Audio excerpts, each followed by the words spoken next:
So you own a Can-Am Outlander ATV and you're trying to figure out how to put engine coolant in it and where you're supposed to add the engine coolant. Don't worry, I've got you covered.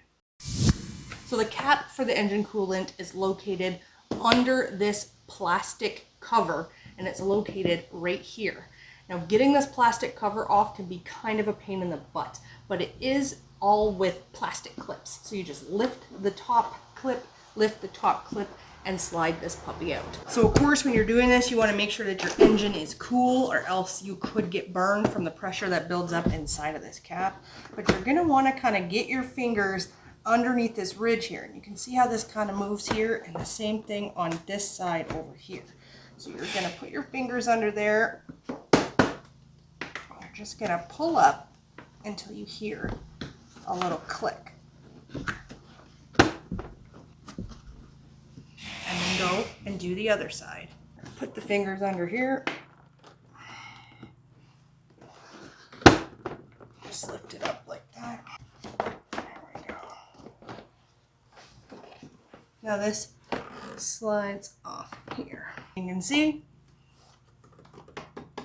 right here is your engine coolant. So when you spin this, you notice this is closed and this is open, and you notice right here there's a little tab, and this tab you actually have to push the pressure down and then spin it to the side over this little ridge to actually get this to come off.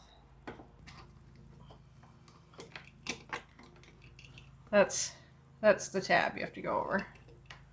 You can see that's a little tab there on the cap. So if you take a look here, this is the tab where this tab on the cap has to line up. So you have to tip it forward, push it over that tab, and then you have to turn it. And it does take quite a bit of hand strength to twist this cap and get it off.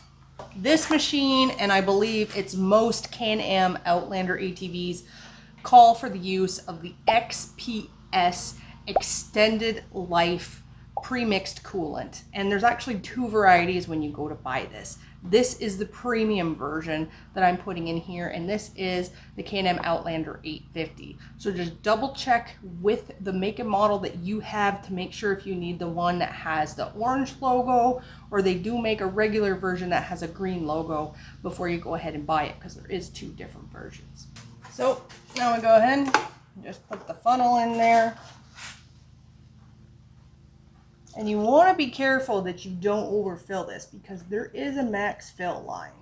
Now the easiest way, because this is kind of hard to see the max level, but the easiest way is just to kind of move these out of the way and shine the light in there, and you can see this pink line here. That's at the max level.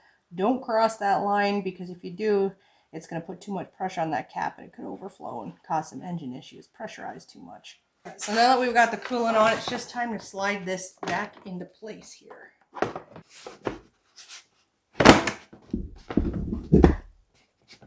Hopefully I saved you a headache. Hit the like button before you go, and we'll see you on the next one.